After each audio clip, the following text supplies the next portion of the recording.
The story is about an ancient Igbo kingdom of Asaba, surrounded by thick forests, sacred rivers, and towering iroko trees. The people believed that every child was born with a destiny.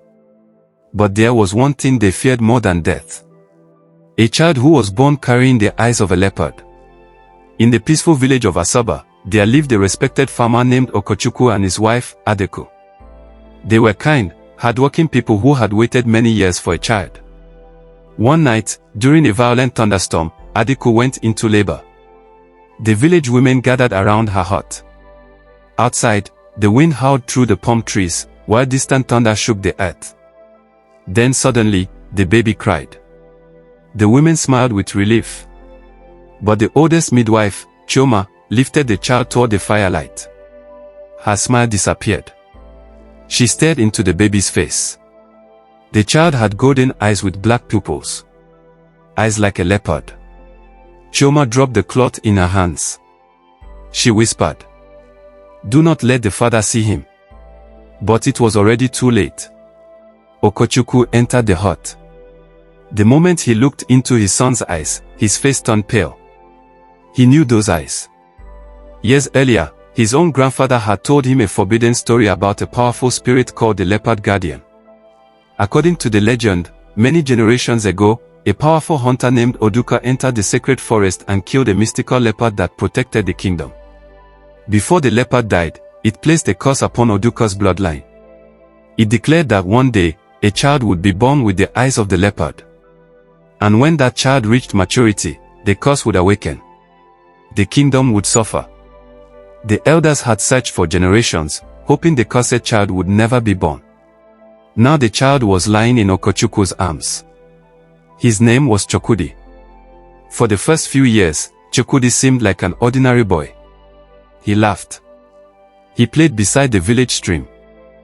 He followed his father into the forest. But there was something strange about him. Animals never attacked him. Leopards appeared near the village but never harmed him. Sometimes, Chukwudi would wake from his sleep and walk toward the forest without knowing why. And whenever he returned, his mother would find strange leopard footprints beside his feet. The villagers became afraid. Some called him a demon. Others believed he was an ancestor returned to the world. But the village elders knew something darker was happening. One evening, when Chukwudi was 12 years old, a terrible thing happened. A farmer disappeared. The villagers searched everywhere. They found his broken basket near the sacred forest. Then they found something else. 3 deep claw marks carved into a tree.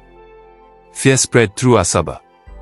That night, the oldest priest, Ogwefa Nduka, summoned Okechukwu. He looked at him and said, "The curse has begun." Okechukwu refused to believe him. "My son is not evil." The priest lowered his voice. "Perhaps he is not evil. But something inside him is waking." That same night, Chukwudi had a dream. He saw a giant leopard standing beneath an ancient iroko tree. Its fur was black and gold. Its eyes were exactly like his.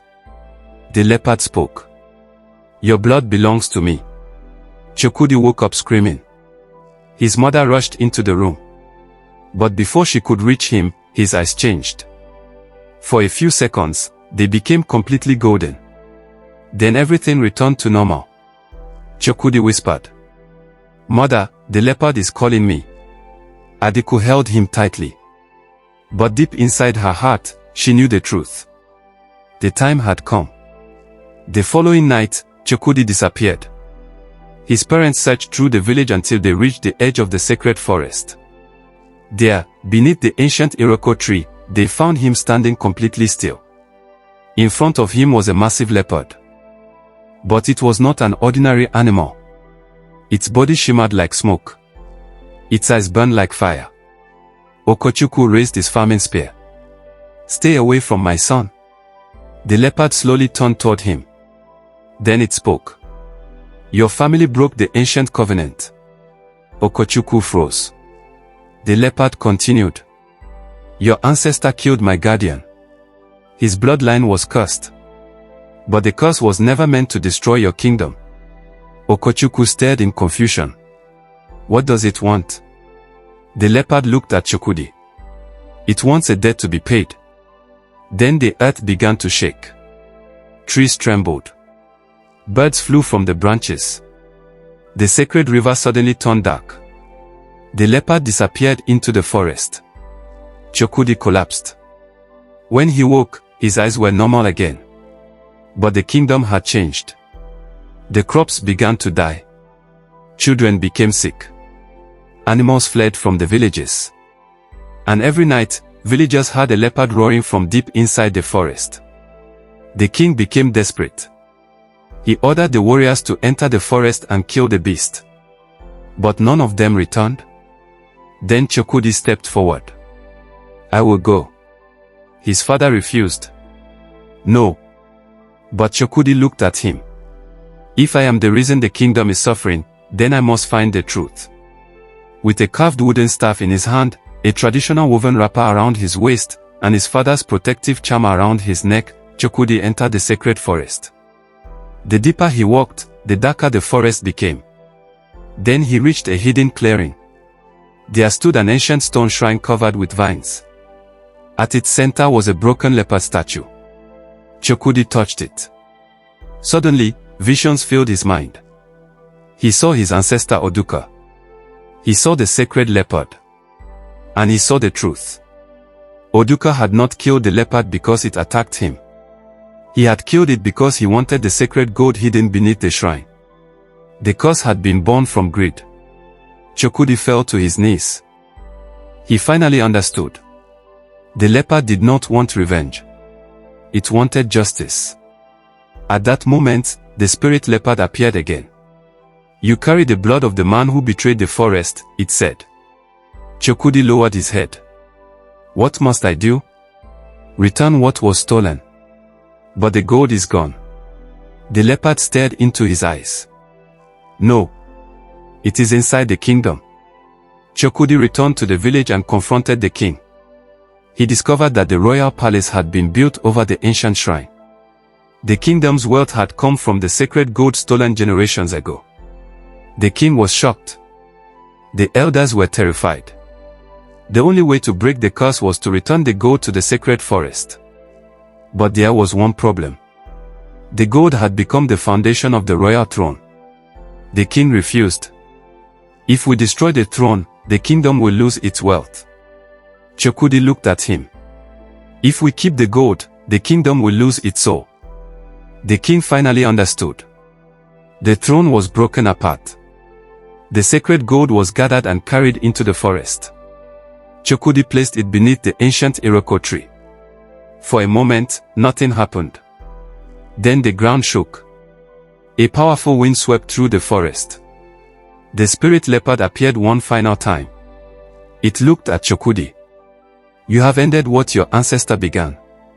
The leopard touched its nose against his forehead. Suddenly, Chukwudi's eyes returned to normal. The curse was broken. The sacred river became clear. The crops began to grow again. The animals returned. And the people of Asaba finally understood the truth. The child they had feared was never their enemy. He was the one chosen to save them. Years later, Chukwudi became a respected guardian of the forest. But there was one thing he never forgot. Every year, on the night of the great thunderstorm, he would walk alone to the ancient iroko tree. And sometimes, when the moon was full, the villagers claimed they could see two golden eyes watching from deep inside the forest. They said it was the spirit of the leopard. Others said it was Chukwudi's ancestors protecting him. But the oldest people always told the same warning. Never mistake a blessing for a curse. Because sometimes, the child everyone fears is the child destiny chosen to save them all. And sometimes, the greatest curse is not found in the forest. It is found in the greed of those who came before us.